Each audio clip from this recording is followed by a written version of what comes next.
everybody, this is Pat the Potter, and I'm here at Roberts Adult Center. We have fabulous pottery classes here at Roberts, Azalea, and Bay Vista. I must say the city has done a fantastic job of outfitting our rooms with all the pottery equipment that the big studios have. So today I'm just going to do a little demo using the wheel. The wheel has always been my favorite. And so we start with this little blob of clay, and from this little blob, we're going to make something that's functional. Okay? Let's get started. I always like to lock my arms in. And this is called coning the clay. And basically you're taking that little lumpy piece of clay and getting it centered. And I cone it so that I can get the inside of the ball centered as well. And then I bring it back down. And you notice how my hands are staying very steady. That's what's actually centering the clay. I've had a lot of students over the years say, oh, my hands aren't that strong. No worries. It's really all upper body. Now I'm going to put a hole in this vessel, and I keep my two thumbs together. I stay in the middle, and I start to open it. And then I'll take two fingers to proceed to the floor. Now you don't want to go all the way to the bottom or you're going to end up with a planet. Then I open it. And that should be pretty good. And then I just compress the bottom a little bit. Okay, now I'm going to pull these sides up because you can see they're fairly thick. Again, steadiness is key. So I have two fingers inside, two fingers on the sponge. Got my hands together. I'm going to start at the bottom. I'm going to gently squeeze and come up until I get to the very top. A little pressure on the edge. Then I'm going to go back down again. The key to making a good vessel on the wheel is that your walls are uniform. Thin, thick, doesn't work. You have problems using the kilns, firing, because clay is just probably half water. So as it starts to dry, it starts to shrink. When it gets fired, it also shrinks. So as you can see, just pulling those walls up, and it's amazing how much height you can get. I've been doing pottery for over 30 years, teaching. And I remember when I was first learning, I was told some things, such as you should be able to do this in just 3 pulls to the top. I kind of felt like that was an awful lot of pressure.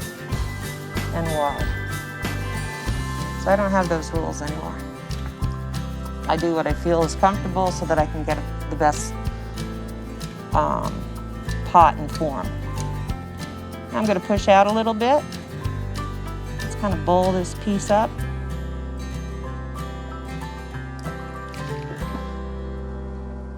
I use a lot of my body. As you can see, my hand is balanced on my knee. It just keeps my hand steady.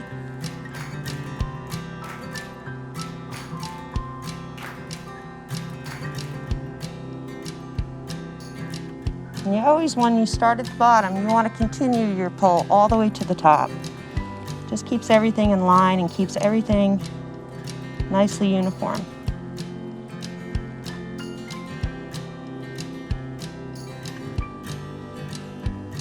Okay.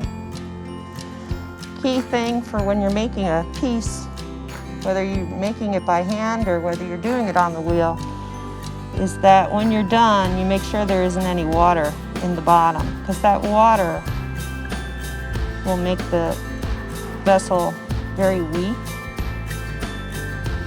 and a lot of times cracks will appear. It's one of my favorite little tools. It's just a little piece of car chamois on a wine cork. It's on the cork so we can find it in the bucket of water. And basically, it just makes a nice smooth edge, oops, at the top. Because if you're going to use something you're going to put to your mouth, like a coffee cup, a tumbler, or even if you drink out of a bowl, You want it to be nice and smooth and compressed. And here's like a little vase type vessel, and I'm just going to take this wood stick. I'm going to trim down the bottom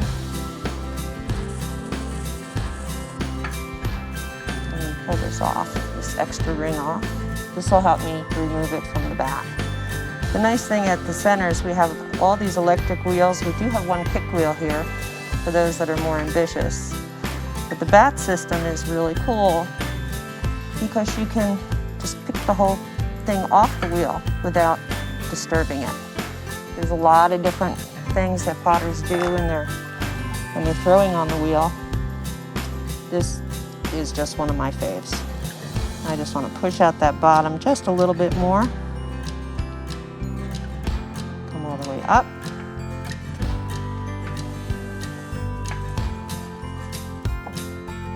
And there's your piece. Okay. These wheels are great. It's interesting. I'm a left-handed potter, but I throw right-handed. Because when I was learning, the wheels didn't have reverse. So right-handed potters usually throw with the wheel going in a counterclockwise direction.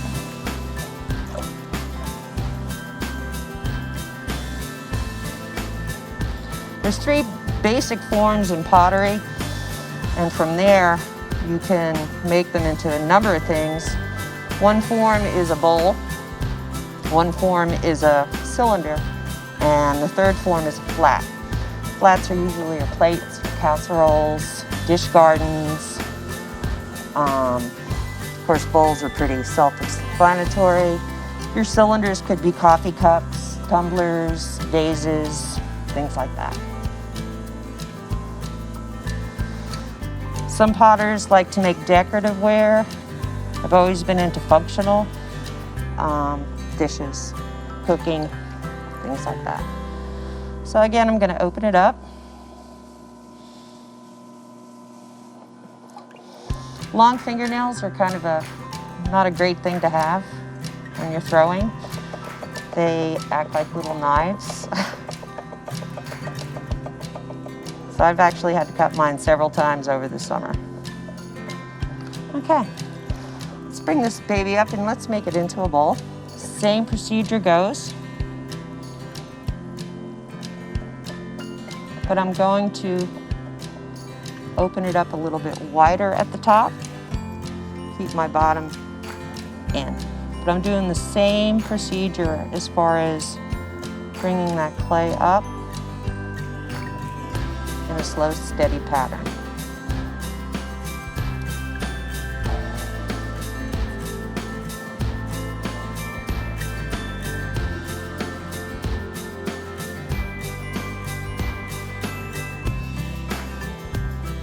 Bowls have always been one of my personal favorites, and prior to this year, I'd always encourage my students to participate in the Empty Bowls fundraisers. And there's currently 2 of them that have been occurring here in the county, one in North County, one in South County. And a lot of the potters have been really generous over the years making soup bowls, and we donate them. And 100% of the proceeds go to feeding the hungry. And I can't tell you how much fun it is to do something like that. So here's your basic soup bowl. Some people would rather use ice cream in it than soup.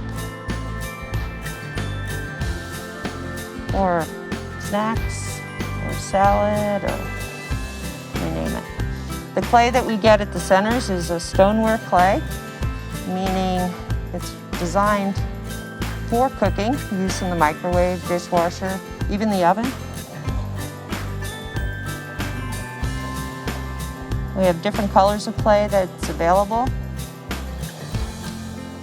and we have an awful lot of glazes available. So these can be decorated in so many ways. You can carve them, you can add to them relief. You can glaze them in multiple colors. You can paint. I have some students who are fabulous painters, and some of the designs have just been gorgeous.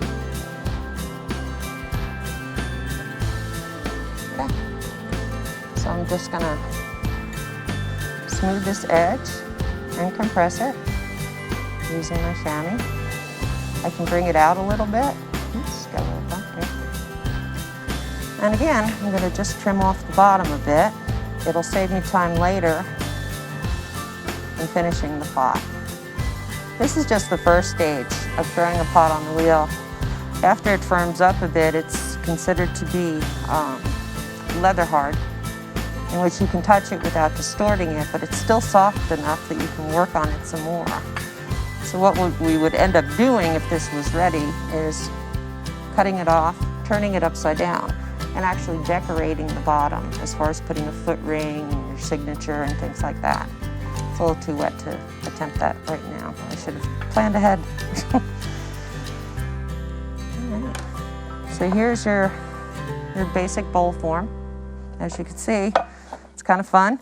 Once it is trimmed, this will be shaped some more and there'll be a nice little foot ring at the bottom. I prefer that the students put foot rings on the bottom of their pieces, as it has less surface area to scratch furniture, like the tables, your countertops, things like that. So that's basically throwing on the wheel. I just want to encourage everybody, if you've always wanted to do pottery, pottery is fun. It's dirty. You don't have to get dressed up. It's very rewarding in that once this is fired, decorated, refired again, you take it home and you use it and you enjoy it. And it's amazing how it can build up pretty quickly.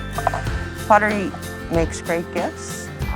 I've done weddings, I've done birthdays, anniversaries, showers, all sorts of things with some of my handmade pottery. So I really encourage everybody, if you want to try it, don't put it off. Call the centers, see if there's any openings, and have some fun.